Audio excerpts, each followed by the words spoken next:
नमस्कार विद्यार्थी मित्रमैत्रिणींनो, केसागर पब्लिकेशनच्या केसागर स्पर्धा म्हणजेच केसागर करिअर अकॅडमीच्या या ॲप्लिकेशनवरती यूट्यूब चॅनलवरती तुमचं पुन्हा एकदा स्वागत आहे. येणाऱ्या अपकमिंग संयुक्त परीक्षा 2024 साठी केसागर करिअर अकॅडमी ॲप्लिकेशनवरती आपल्या रेकॉर्डेड बॅचेस चालू आहेत. ज्या विद्यार्थ्यांनी अजूनही बॅचेस जॉईन केलेल्या नाहीये तुम्ही डेफिनेटली बॅचेस जॉईन करा, नक्कीच तुम्हाला त्याचा फायदा होईल. तर अपकमिंग तुमच्या ज्या एक्झाम आहेत ज्याच्यामध्ये तुमची झेडपीची एक्झाम आहे, समाज कल्याणची एक्झाम आहे, तुमची राज्यसेवा 2024 जो तुमचा शेवटचा चान्स म्हणतो आपण वस्तुनिष्ठ स्वरूपामध्ये, त्याच्यानंतर रिटर्न पॅटर्न लागू होत आहे. सोबतच आपल्या इतर एक्झाम मध्ये पोलीस भरती येईल किंवा इतर कुठल्या एक्झाम येईल, सगळ्याच परीक्षांसाठी आपल्या ऑफिशियल वेबसाईट वरती क्वालिटी बुक्स अवेलेबल आहेत.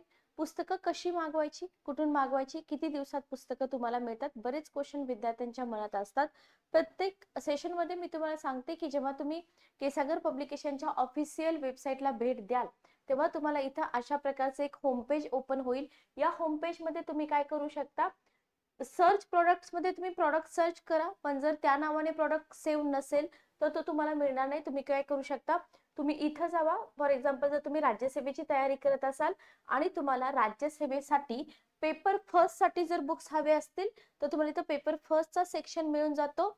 याच्यामध्ये तुम्हाला comprehensive GK, current affairs, history आहे, जिओग्राफी आहे, इंडियन कॉन्स्टिट्यूशन आहे, economics, social development, environment, ecology आणि जनरल सायन्स. ठीक आहे, ओके.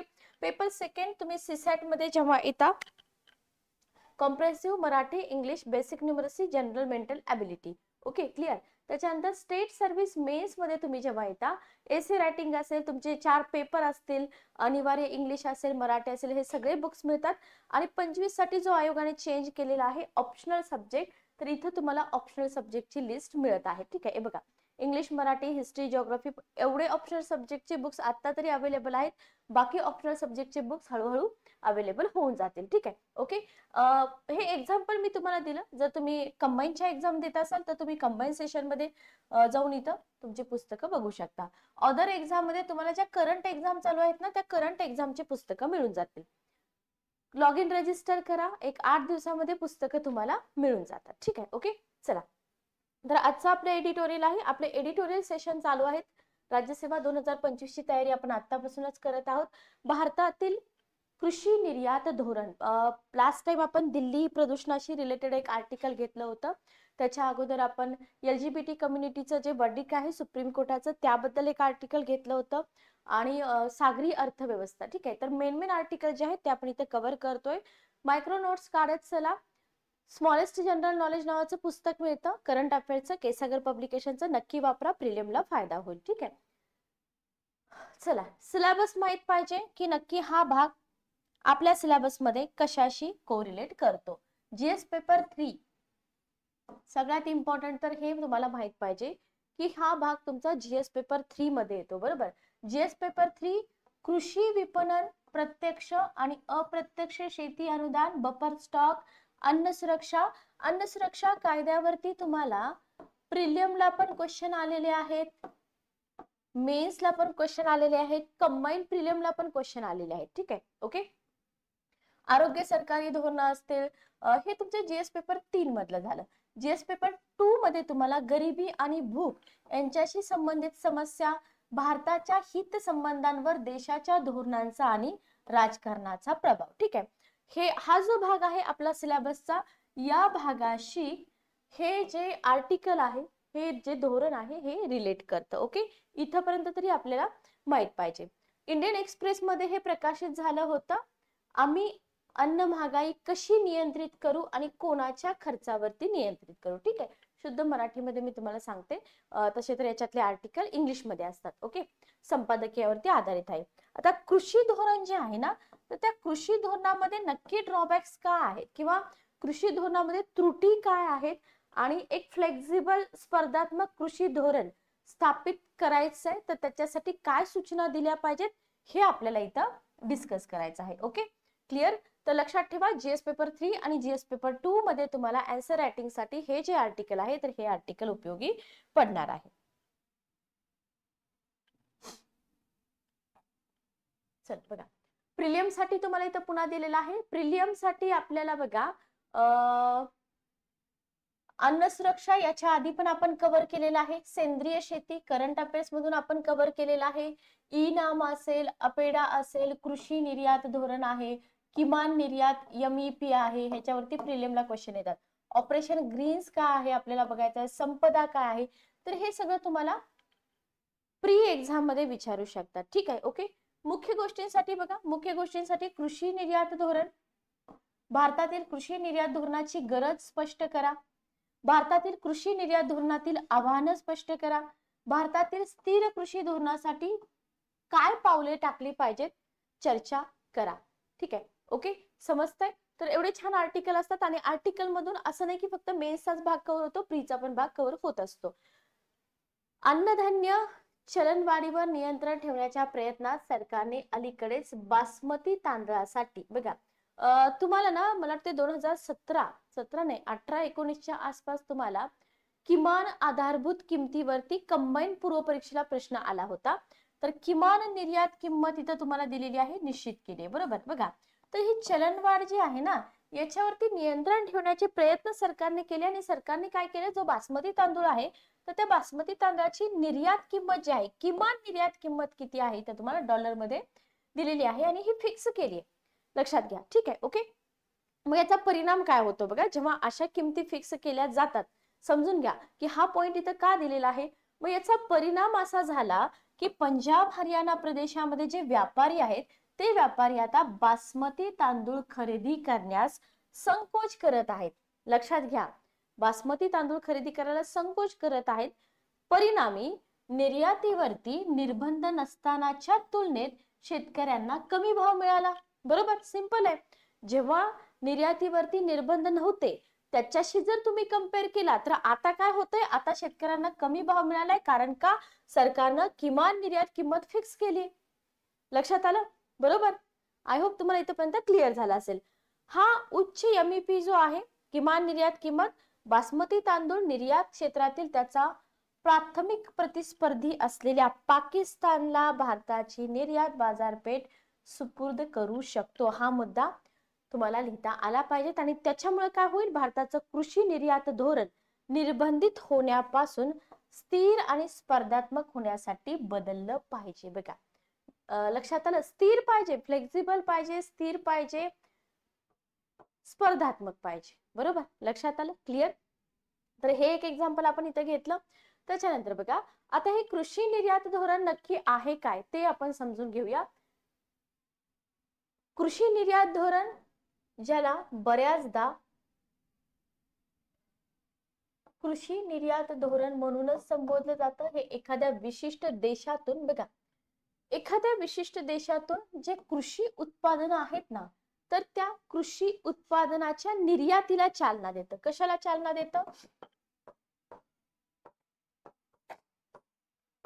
निर्यातीला चालना देतं, बरोबर. निर्यातीला चालना देण्यासाठी आणि प्रोत्साहन देण्यासाठी डिझाईन केलं जातं किंवा डिझाईन केलेले एक सरकारी नियम, सरकारी उपाय आणि प्रोत्साहन यांचा संच आहे. म्हणजे हे धोरण कोण बनवतं,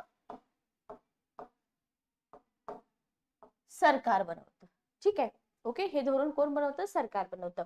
मग धोरणामध्ये कृषी उत्पादक आणि निर्यातदारांना आंतरराष्ट्रीय बाजारपेठांमध्ये प्रवेश करण्यासाठी, स्पर्धात्मकता वाढवण्यासाठी आणि त्यांच्या निर्यातीच्या संधीचा विस्तार करण्यास मदत करण्यासाठी निर्यात अनुदान, दर कपात, गुणवत्ता मानके, बाजार प्रवेश करार, आर्थिक प्रोत्साहन, व्यापार प्रोत्साहन उपक्रम यांचा समावेश असू शकतो. समजून घ्या.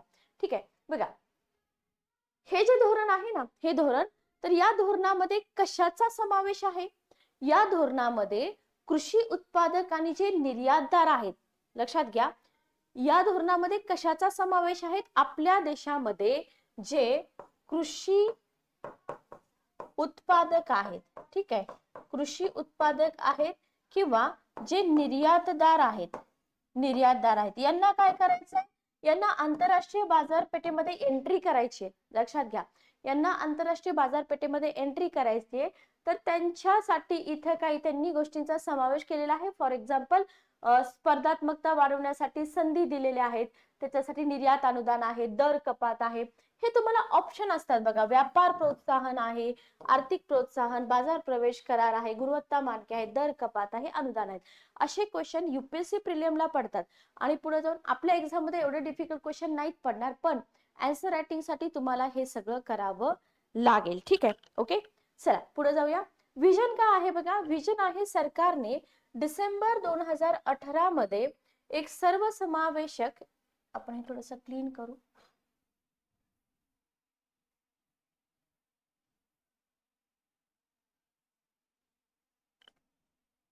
चला बघा, विजन बघा. सरकारने डिसेंबर 2018 मध्ये एक सर्वसमावेशक कृषी निर्यात धोरण सादर केलं. ठीक आहे, ओके. ज्या योगे भारतीय शेतीची निर्यात क्षमता योग्य धोरण साधनांद्वारे उपयोगात आणली. बघा, भारताची जी शेती आहे तर त्या शेतीची काही योग्य अशी निर्यात क्षमता आहे, बरोबर. पण जी निर्यात क्षमता आहे ना, ती निर्यात क्षमता या धोरणामध्ये जी साधनं दिलीत ना, त्या साधनाद्वारे उपयोगात आणायची, बरोबर. भारताला कृषी क्षेत्रात जागतिक शक्ती बनवायचं आहे. ओके. कृषी क्षेत्र आपलं पाठीमाग आहे, बरोबर. का पाठीमाग आहे? बरेच रिझन आहेत, आपण इकॉनॉमिक्स मध्ये शिकतो. पारंपरिक पद्धतीने शेती केली जाते, यंत्रांचा वापर कमी आहे, स्किल कमी आहे, टेक्नॉलॉजी कमी आहे, अजून बरंच काय. ठीक आहे, ओके. आणि शेतकऱ्यांचे उत्पादन वाढवणे. तर 2018चं जे धोरण सादर केलं होतं त्याचे टार्गेट्स इथे काय होते ते मी तुम्हाला सांगितलेलं आहे. ओके, ते आपण विजन मध्ये लिहू शकतो. इथे बघा, putting farmers first agriculture export policy 2018. बघा, इथं double agriculture export from present असं दिलेलं आहे. Farmers to get benefit of export opportunities in overseas market दिलेलं आहे. Promote ethnic, organic and traditional, non traditional agri products. म्हणजे याच्यामध्ये सगळेच ऍग्री प्रोडक्ट्स आहेत. इथं तुम्हाला एक शेतकऱ्याची इमेज दिसत आहे, ट्रान्सफॉर्मिंग इंडिया असं दिसत आहे. ठीक आहे. ऑब्जेक्टिव्ह आपण बघतोय. आता ऑब्जेक्टिव्ह मध्ये इथं 1 फेब्रुवारी 2019 दिसत आहे. एलिमेंट्स तुम्हाला स्ट्रॅटेजिक आणि ऑपरेशनल एलिमेंट्स दिसत आहेत. जर वाटलं तर करा, नाही वाटलं तर हा भाग तुम्ही स्किप करू शकता. आन्सर रायटिंग मध्ये सुद्धा इतकी काही याची गरज नाही, फक्त जस्ट तुम्हाला एक्स्ट्रा इन्फॉर्मेशन असावी म्हणून मी इथं दिलेलं आहे. हे मात्र तुम्हाला एक्झाम मध्ये डेफिनेटली येऊ शकते की कृषी निर्यात धोरणाचे. बघा, कृषी, हवामान, प्लास्टिक प्रदूषण किंवा महिला सबलीकरण, हे जे टॉपिक असतात ना, हे कॉमन टॉपिक आहेत. प्रत्येक वर्षी तुम्हाला करंट अफेअर्स मध्ये या टॉपिकशी रिलेटेड कोणत्या ना कोणत्या न्यूज मिळतच असतात, बरोबर.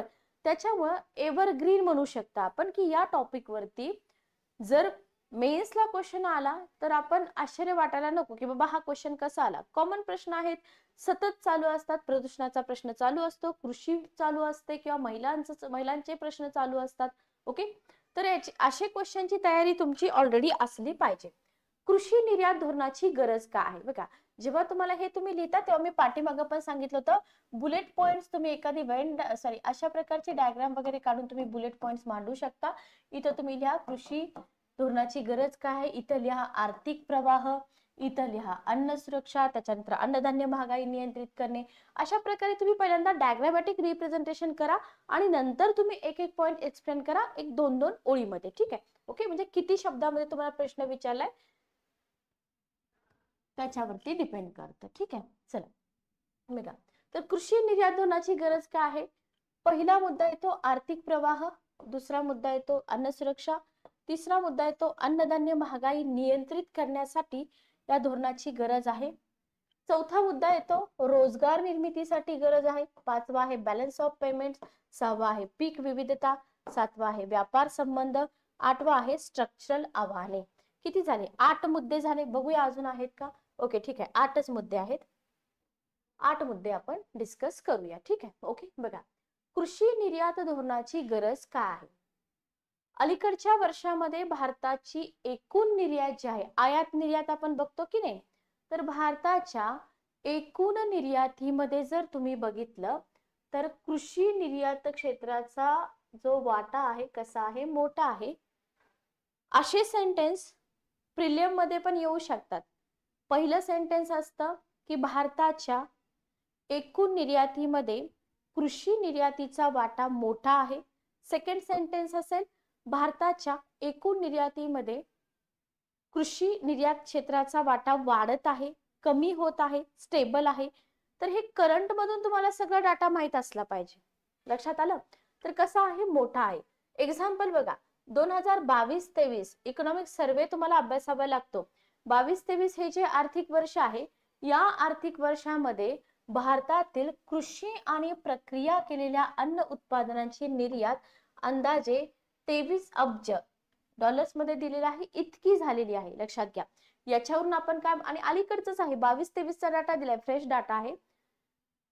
तर तुम्हाला इथं एक्झाम्पल दिलेला आहे. म्हणून आपण म्हणू शकतो की, आणि तुम्ही जेव्हा हे सेंटेन्स लिहिता की नाही की कृषी निर्यात क्षेत्राचा वाटा मोठा आहे, तेव्हा तुम्हाला हे एक्झाम्पल लिहावंच लागतं. एक्झाम्पल मस्ट आहेत. म्हणजे प्रूफ म्हणतो ना आपण, की जो प्रूफ आहे तो प्रूफ आपण लिहिला पाहिजे, तो अशा प्रकारे. लक्षात आलं? क्लिअर? पण जर 2016 मध्ये तुम्ही बघितलं, आता इथं तुम्ही कम्पेअर करू शकता बघा. तथापि 2016 मध्ये कृषी उत्पादनांच्या जागतिक निर्यातीमध्ये वाटा फक्त 2.2% होता. म्हणजे याच्यावरून तुम्ही काय सांगू शकता माहितीये, की भारताचा एकूण निर्यातीमधला हा जो कृषी निर्यातीचा वाटा आहे, हा वाटा काय झालाय, वाढत गेलेला आहे. ठीक आहे, वाढत गेलेला आहे. हे एक कन्क्लुजन तुम्हाला इथे निघालं, हे तुम्हाला माहित पाहिजे. दुसरा मुद्दा बघा, की या धोरणाची गरज काय आहे. पहिला मुद्दा आपण बघितला की कृषी क्षेत्राचं जे कॉन्ट्रीब्युशन आहे, वाटा आहे, आपल्याला वाढवायचा होता म्हणून. बरोबर. अन्न सुरक्षा, भारत जगाच्या 17.84% लोकसंख्येला मदत करतो. बरोबर. परंतु जगाच्या केवळ 2.4% भूभागासह आणि 4% जलस्रोतांसह मर्यादित संसाधने आहेत. लक्षात घ्या, एवढ्या मोठ्या लोकसंख्येची भूक भागवायची. बरोबर. एवढी मोठी लोकसंख्या आहे, पण आपल्या भारताचा जो भूभाग आहे तो कमी आहे. बरोबर. त्याच्यामध्ये पण जी पडीक जमीन असेल, शेतीयोग्य जमीन असेल, जलस्रोत आहेत, गोडे पाणी, खारे पाणी, नद्या, नाले, जे काय असेल ते असेल, याच्याशी जर तुम्ही कम्पेअर केला तर खूप कमी आहे. बरोबर. मग अशा वेळेस काय होतं, अन्नधान्याची कमतरता भासते. लक्षात आलं? तर इथं तुम्हाला हा मुद्दा दिलेला आहे. मग जर सुनियोजित निर्यात धोरण नसेल तर काय होईल, सुनियोजित निर्यात धोरण नसेल तर प्रॉब्लेम येईल. पण जर सुनियोजित निर्यात धोरण केलं तर अतिरिक्त महसूल मिळू शकतो की नाही. मग हा जो अतिरिक्त महसूल मिळतोय निर्यातीमधून, हा महसूल अन्न सुरक्षा वाढवण्यासाठी उपयोगात आणला जाऊ शकतो आणि शेतकऱ्यांचं उत्पादन वाढवण्यासाठी पुन्हा गुंतवला जाऊ शकतो. बरोबर. शेतकऱ्यांचं उत्पादन वाढेल, पुन्हा निर्यात वाढेल, पुन्हा लोकांची जी गरज आहे ती गरज भागवली जाईल. ठीक आहे. ओके, चला. तिसरा मुद्दा आहे अन्नधान्य महागाई नियंत्रित करणे. बघा, कृषी निर्यात देशांतर्गत किमती स्थिर ठेवण्यास मदत करू शकते. कृषी निर्यात देशांतर्गत किमती ज्या आहेत ना, त्या स्थिर ठेवण्यास मदत करू शकते. ठीक आहे, लक्षात ठेवा बरं का.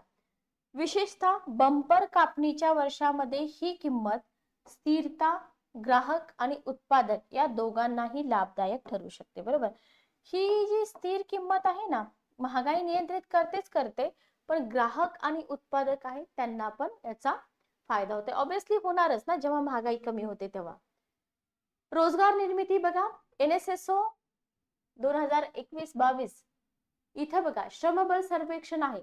तर इथे काय दिलेलं आहे, श्रमबळ सर्वेक्षणामध्ये दिलेलं आहे की कृषी क्षेत्र हे तर कॉमन आहे, सगळ्यांनाच माहिती आहे की भारतातलं सर्वात मोठं नियुक्त आहे. म्हणजे इथं 45% कामगार कृषी क्षेत्रात गुंतलेले आहेत. म्हणजे रोजगार निर्माण झाले पाहिजेत, एवढे कामगार तिथं गुंतलेत म्हटल्यानंतर आपण बेरोजगारीचे प्रकार बघतो, छुपी, प्रछन्न वगैरे वगैरे.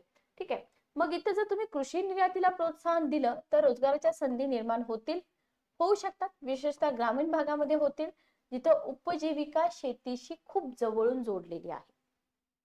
Okay, clear. त्याच्यानंतर आहे बॅलन्स ऑफ पेमेंट्स, BOP.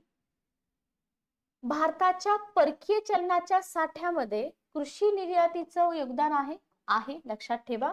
व्यापार तूट भरून काढू शकतं आणि स्थिर चलन राखण्यास मदत करू शकतं. व्हेरी व्हेरी इम्पॉर्टंट पॉइंट, याला करा IMP. ओके, चला. त्याच्यानंतर बघा पीक विविधता, तांदूळ, गहू, मसाले, बागायती उत्पादनांसह विविध कृषी वस्तूंचा भारत हा जगातला सर्वात मोठा उत्पादक देश आहे. याच्यामध्ये निर्यात क्षमता पण आहे. पण काय होतं, निर्यात क्षमता आहे पण एक प्रॉपर प्लॅनिंग नसेल, एक प्रॉपर धोरण नसेल तर ते घडलं जात नाही. बरोबर. जर प्रॉपर धोरण असेल तर इथं काय होतं, याचा वापर करून घेता येतो. व्यापार संबंध बघा, भारताची कृषी निर्यात विविध देशांशी संबंध निर्माण करू शकते. बरोबर, महत्वपूर्ण आहे हे. उदाहरणार्थ युनायटेड स्टेट्स आहे, सौदी अरेबिया आहे, संयुक्त अरब अमिराती आहे, यांसारख्या देशांना भारताच्या कृषी उत्पादनांच्या निर्यातीत सातत्याने वाढ आहे. यांची नावं लक्षात ठेवा. स्ट्रक्चरल आव्हानं काय आहेत बघा, भारतातून कृषी उत्पादनाच्या निर्यातीतील आव्हानांना तोंड देऊ शकतं हे धोरण. बरोबर. जसं की स्ट्रक्चरल आव्हानामध्ये काय येतं बघा, शेतीची कमी उत्पादकता, खराब पायाभूत सुविधा, जागतिक किमतीतील अस्थिरता आणि बाजारपेठेतील प्रवेश. हे सगळे प्रॉब्लेम जे आहेत ना, हे सगळे प्रॉब्लेम हे धोरण सॉल्व्ह करेल. बरोबर. म्हणून आपल्याला हे धोरण आवश्यक आहे. ओके, आय होप तुम्हाला इथपर्यंत क्लिअर झाला असेल. इंडियाज ऍग्रिकल्चरल ट्रेड तुम्हाला इथं दिलेला आहे, चार्ट बघून घ्या. 2012-13 पासून 2022-23 पर्यंत आहे. व्यवस्थित बघा. इथं तुम्हाला ब्ल्यू कलरचा जो बॉक्स आहे तो एक्सपोर्टचा आहे, येलो कलरचा बॉक्स आहे जो इम्पोर्टचा आहे.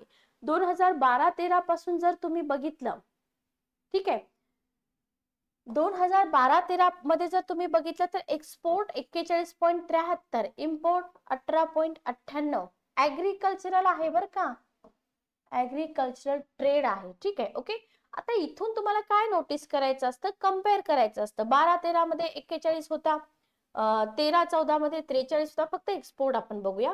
त्याच्यानंतर कमी झाला. ठीक आहे, त्याच्यानंतर पुन्हा कमी झाला, पुन्हा थोडासा वाढला, पुन्हा वाढलेला दिसतो. जर तुम्ही 2022-23 मध्ये आला तर इथं वाढलेला दिसतोय. ठीक आहे. Okay, clear. हे आपण बघितलं एक्सपोर्टचं. इम्पोर्टचं पण बघा, इम्पोर्ट पण आपल्याला इथं वाढलेला दिसतोय. लक्षात आलं. तर हा चार्ट तुम्ही ऍग्रिकल्चर ट्रेड एक्सप्लेन करा, असं असे क्वेश्चन येऊ शकतात, सांगता येत नाही. 12-13 पासून 22-23 पर्यंतचा हा डाटा ऍग्रिकल्चरचा तुम्हाला इथं दिलेला आहे. ठीक आहे. ओके, चला बघा. आता उपाययोजना आपण बघितल्या, धोरण काय आहे आपण बघितलं. बरोबर. पण कोणतंही धोरण राबवताना त्याच्या पुढे काही प्रॉब्लेम्स असू शकतात, काही आव्हानं असू शकतात. तर काय आहेत आव्हानं बघा, प्रतिबंधात्मक निर्यात धोरण. पहिलं आवाहन आहे प्रतिबंधात्मक निर्यात धोरण. शेतकऱ्यांच्या खर्चावर देशांतर्गत ग्राहकांना अनुकूल असलेली प्रतिबंधात्मक निर्यात धोरणे निर्यातीचं लक्ष्य पूर्ण करण्यासाठी अपयशी ठरण्याचं प्रमुख कारण मानलं जातं. बघू घ्या, प्रतिबंधात्मक निर्यात धोरण नकोय आपल्याला. बरोबर. ओके, इथं तुम्ही MEP चं उदाहरण घेतलं होतं की नाही, बासमती तांदूळ निर्यात प्रतिबंधित करते, त्याच्यामुळे घट झालेली दिसते. म्हणून आपल्याला काय करायचंय, हे प्रतिबंधात्मक धोरण नकोय, हे एक आव्हान आहे. सबसिडी केंद्रित योजना बघा, लोकसंख्येच्या उपायांमुळे विशेषतः निवडणुकीचा हंगाम आहे, ग्राहकांसाठी अन्न अनुदान, शेतकऱ्यांसाठी खत अनुदान, हे अनुदानामध्ये वाढ होते की नाही. विशेषतः कधी होते, जेव्हा निवडणुका असतात. तुम्हाला माहिती, हे सांगण्याची काही गरज नाहीये. अनेक राज्ये काय करतात, कर्जमाफीची घोषणा करतात, शेतकऱ्यांना मोफत वीज पुरवतात. राजकीय दृष्ट्या लोकप्रिय असतानाही विशिष्ट शिस्तीवर आणि कृषी क्षेत्राच्या आरोग्यावर नकारात्मक परिणाम करतात सबसिडी केंद्रित योजना. ओके, त्याच्यानंतर आहे गुंतवणूक बघा, अपुरी गुंतवणूक. याच्यामध्ये रिसर्च अँड डेव्हलपमेंट म्हणजे संशोधन आणि विकास, कृषी संशोधन आणि विकास याच्यामधली गुंतवणूक जी आहे ना, ती कृषी सकल देशांतर्गत उत्पादनाच्या खूप कमी आहे. बघा, इतकी कमी गुंतवणूक नको, जास्त पाहिजे ना, लक्षणीय वाढीसाठी अपुरी आहे. मग ही गुंतवणूक दुप्पट किंवा तिप्पट करणे आवश्यक आहे. भारतासाठी कृषी उत्पादन आणि निर्यातीचे पॉवर हाऊस बनवण्यासाठी तिपटीनं वाढ झाली पाहिजे, पण आतापर्यंत नव्हती. ही आव्हानं आहेत. पुढचं आव्हान आहे गुणवत्ता आणि मानके. याच्यामध्ये जर तुम्ही बघितलं, सातत्यपूर्ण गुणवत्ता राखणे आणि कृषी उत्पादनासाठी आंतरराष्ट्रीय मानकांची पूर्तता करणं, हे एक महत्वाचं आव्हान आहे. खरं तर हा खूप महत्वाचा मुद्दा आहे. गुणवत्तेमध्ये जर परिवर्तन झालं किंवा गुणवत्तेतील परिवर्तनशीलता आणि अनुपालन समस्या जर झाल्या तर इथं निर्यातीला प्रॉब्लेम येतो. बरोबर. याच्यामध्ये तुम्ही सॅनिटरी आणि फायटोसॅनिटरी याच्यामध्ये शेतीमध्ये कीड रोगांच्या उपस्थितीमुळे काय होतं, आयात करणाऱ्या देशांचे उपाय आव्हानात्मक असू शकतात. म्हणजे इथं काय पाहिजे माहितीये का, गुणवत्ता पाहिजे, तुम्ही क्वालिटी मेंटेन केली पाहिजे. बरोबर. पायाभूत सुविधेचा प्रॉब्लेम आहे, साठवणुकीसाठी तुमच्याकडे एअर हाऊसेस नसतील, वाहतुकीला प्रॉब्लेम आहे, प्रक्रियेसाठी अपुऱ्या सुविधा आहेत, कापणीनंतर नुकसान होऊन जातं, ज्याच्यामुळं स्पर्धात्मकता कमी होते. जागतिक कृषी बाजारपेठेत भारताला इतर देशाकडून स्पर्धेचा सामना करावा लागतो का? ऑब्विसली करावा लागतो. किंमत, गुणवत्ता ही जी स्पर्धेची सगळ्यात मोठी बाब आहे. आणि विनिमय दरातील चढउतार सगळ्यात महत्वाचं बघा, कृषी निर्यातीच्या स्पर्धात्मकतेवरती परिणाम करू शकतो. ठीक आहे, ओके. पर्यावरण आणि शाश्वतता चिंता, वाढीव कृषी निर्यातीचा पर्यावरणीय स्थिरतेसह समतोल राखणे हे एक आव्हान आहे, कारण संसाधनांच्या अतिशोषणाचे दीर्घकालीन परिणाम होऊ शकतात. हे सगळे बुलेट पॉइंट्स तुम्हाला मांडता आले पाहिजेत, लिहिता आले पाहिजेत. ठीक आहे, ओके. बघा, भारतातील कृषी निर्यातीला चालना देण्यासाठी मग सरकारचे काही प्रयत्न आहेत का? डेफिनेटली आहेत. बरोबर. भारतातील कृषी निर्यातीला चालना देण्यासाठी सरकारच्या कोणत्या योजना आहेत ना. ऑपरेशन ग्रीन्स आहे. प्रिलियमला तुम्हाला ऑपरेशन ग्रीन्स वरती क्वेश्चन विचारला जाऊ शकतो. फळे, फक्त फळे नाही, फळे आणि भाज्यांसह जीवनावश्यक कृषी वस्तूंचा पुरवठा आणि किमती स्थिर करण्यासाठी ऑपरेशन ग्रीन्स हा उपक्रम आहे. Very very important. किमतीमधली अस्थिरता कमी करणं, शेतकऱ्यांना किफायतशीर किमती मिळण्याची खात्री करणं आणि शाश्वत कृषी निर्यातीला प्रोत्साहन देणं हे ऑपरेशन ग्रीन्सचं उद्दिष्ट आहे. बरोबर. मार्केट ऍक्सेस इनिशिएटिव्ह का आहे, ज्याला आपण MAI म्हणतो, तर एक कार्यक्रम आहे जो निर्यातीला प्रोत्साहन देतो किंवा क्रियाकलापांना प्रोत्साहन देतो, ज्याच्यामध्ये आंतरराष्ट्रीय व्यापार मेळावे असतील, क्षमता वाढवणे, बाजार संशोधनामध्ये सहभाग याचा समाविष्ट आहे. ठीक आहे. भारतीय कृषी निर्यातदारांना नवीन बाजारपेठ शोधण्यास आणि बाजारपेठेत प्रवेश मिळवण्यासाठी मार्केट ऍक्सेस इनिशिएटिव्ह मदत करतं. कृषी सागरी प्रक्रिया आणि कृषी प्रक्रिया क्लस्टरचा जो विकास आहे त्याच्यासाठी सुद्धा हे MAI मदत करतं. सरकारी उपक्रम आहे. ठीक आहे, ओके. जस्ट एक मिनिट थांबा.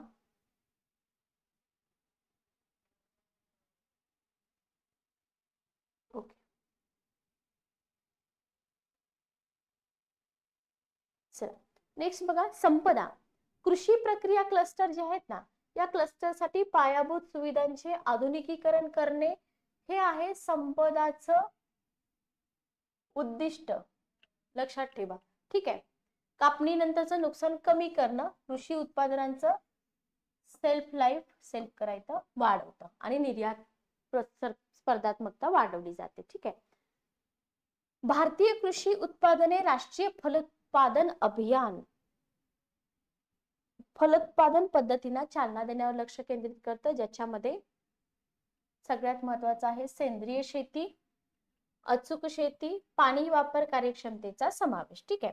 निर्यातीसाठी उच्च मूल्य असलेल्या बागायती उत्पादनांच्या उत्पादनास समर्थन देतं हे राष्ट्रीय फल उत्पादन अभियान बागायती उत्पादन. Okay, clear. नाम याच्यावरती क्वेश्चन ऑलरेडी आलेला आहे. राष्ट्रीय कृषी बाजार कशासाठी आहे? कृषी मालासाठी संपूर्ण भारतातील इलेक्ट्रॉनिक ट्रेडिंग पोर्टल आहे.